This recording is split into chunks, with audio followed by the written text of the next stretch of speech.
Bonjour à tous, aujourd'hui nous allons répondre à la question pourquoi est-ce que mon taux de sucre est si haut le matin? Et c'est un cas en fait qui est très fréquent chez les diabétiques, de voir une glycémie à jeun le matin, donc sans rien manger, qui est très élevée, parfois même au-dessus de 2, voire même 3 ou 4 grammes par litre de sang. Et c'est très surprenant parce que souvent le soir quand on va se coucher, la glycémie est à un niveau normal, on ne mange rien pendant toute la nuit et pourtant quand on se lève, la glycémie est au plafond.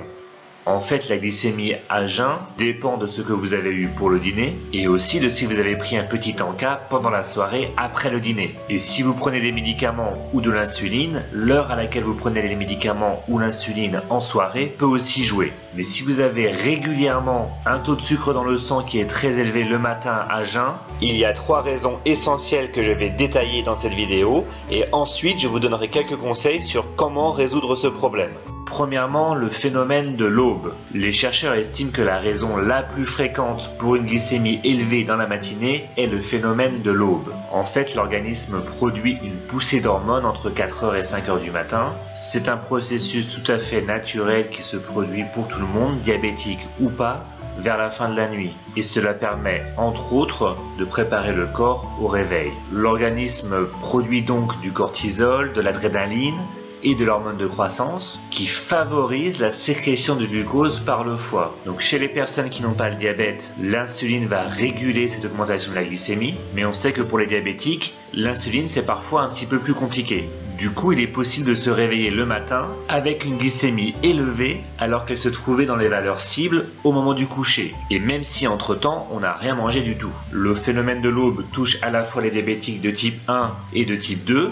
Et c'est un phénomène très courant puisqu'à peu près 50% des diabétiques sont touchés à un moment ou à un autre par le phénomène de l'aube. Est-ce que c'est un phénomène grave pour la santé? C'est quand même assez sérieux puisqu'il semblerait que plus votre hémoglobine glyquée est élevée et plus vous avez de chances d'avoir un phénomène de l'aube. Donc cela pourrait signifier que si vous avez un phénomène de l'aube et que vous avez tous les matins une glycémie qui est trop élevée, cela pourrait très bien avoir un effet sur votre management global de votre diabète à long terme et donc sur l'hémoglobine glyquée. Selon l'association américaine du diabète, il semblerait que pour certains diabétiques qui subissent le phénomène de l'aube, le taux de sucre continue à monter jusqu'à ce qu'ils prennent le petit déjeuner. Alors que pour d'autres personnes, le taux de sucre finit par retomber, qu'ils prennent un petit déjeuner ou pas. La deuxième cause possible, c'est l'effet Somogyi. Donc Michael Somogyi était un médecin hongrois qui, dans les années 1930, a émis l'hypothèse que les traitements du diabète pouvaient créer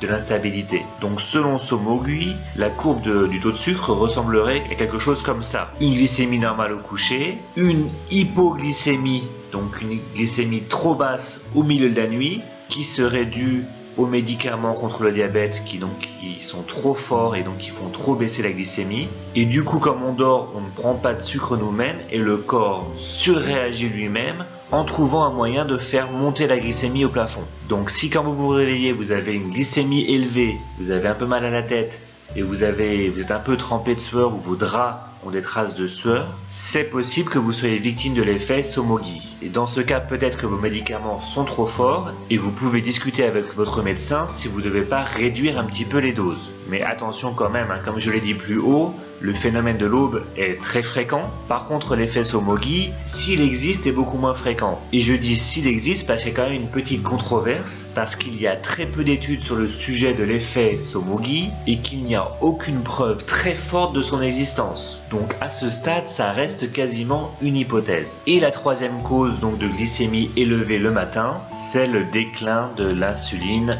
au cours de la nuit. Donc si vous prenez de l'insuline et que vous avez une glycémie élevée le matin, peut-être tout simplement que votre insuline a été épuisée trop vite. Dans ce cas, votre médecin peut ajuster les quantités ou ajuster l'heure à laquelle vous prenez l'insuline. Parmi les 3 situations que je viens de présenter, comment savoir laquelle vous concerne si vous avez une glycémie élevée le matin? Eh bien c'est tout simple, il faut juste mesurer votre glycémie. Il faut voir la glycémie au coucher, au milieu de la nuit vers 3h du matin et au lever. Si au coucher et à 3h du matin votre glycémie est normale, mais au lever vers 7h du matin votre glycémie est au plafond, vous souffrez sûrement du phénomène de l'aube. Si votre taux de sucre est normal au coucher, bas vers 3 heures du matin et très élevé au matin, c'est plutôt du côté de l'effet Somogyi qu'il va falloir se tourner.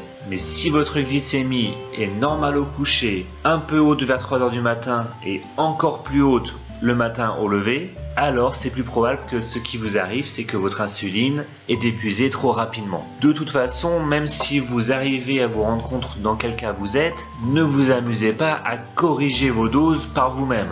À la place, allez discuter avec votre médecin et ensemble, vous allez trouver un traitement qui va vous aider à vous remettre au niveau correct de glucose le matin. Donc votre médecin va sûrement vous dire de mesurer votre glycémie au coucher, au milieu de la nuit et au réveil. Et ensuite, il va vous donner des conseils sur quel changement opérer pour corriger le tir. Alors les solutions qu'il va proposer, ça peut être de changer l'heure à laquelle vous prenez l'insuline pour que son pic d'efficacité soit plus proche de l'heure à laquelle vous avez un pic de glycémie le matin. Il peut aussi changer le type d'insuline que vous prenez le soir. Vous proposer de prendre une autre dose d'insuline pendant la nuit, mais là c'est vraiment pas pratique. Une autre solution plus simple pourrait être de prendre votre dîner plus tôt en soirée et de prendre moins de glucides le soir. Car l'heure à laquelle vous mangez et ce que vous mangez sont des facteurs qui peuvent influer sur votre glycémie au petit matin. Si vous avez envie d'une collation en soirée, optez plutôt pour des aliments qui ne font pas beaucoup monter la glycémie et donc un indice glycémique bas. Soyez actif aussi après le souper. L'activité physique peut contribuer à réduire la glycémie pendant la nuit et aussi très tôt le matin. Pourquoi pas tout simplement aller marcher une demi-heure ou une heure après dîner. En plus, ça va favoriser la digestion et vous allez mieux dormir. Et de toute façon, quand vous faites ces changements, c'est toujours bien de mesurer votre glycémie au matin, au lever, tous les jours. Et essayez de voir si ces changements, donc manger plus tôt ou faire un peu d'exercice le soir, ont un effet sur votre glycémie au petit matin. C'est le seul moyen de savoir qu'est-ce qui marche et qu'est-ce qui marche un peu moins bien pour réguler votre glycémie du matin. Et enfin, la dernière solution que votre médecin va peut-être vous proposer, c'est de passer à la pompe à insuline, car la pompe à insuline peut libérer de l'insuline pendant la nuit ou pendant le début de la matinée. Voilà, j'espère que maintenant vous comprenez un peu mieux pourquoi est-ce que votre glycémie le matin est parfois trop élevée. N'hésitez pas à mettre un j'aime sous la vidéo si cette vidéo vous a plu et à la partager avec votre famille et vos amis que ça pourrait intéresser. Comme toujours, pensez bien à vous abonner à la chaîne Adieu Diabète pour voir plus de vidéos sur le diabète, donc une vidéo toutes les semaines minimum. Et n'hésitez pas à laisser un commentaire pour me dire ce dont vous voulez que je parle dans les prochaines vidéos. Sur ce, je vous dis à très bientôt et prenez bien soin de votre santé.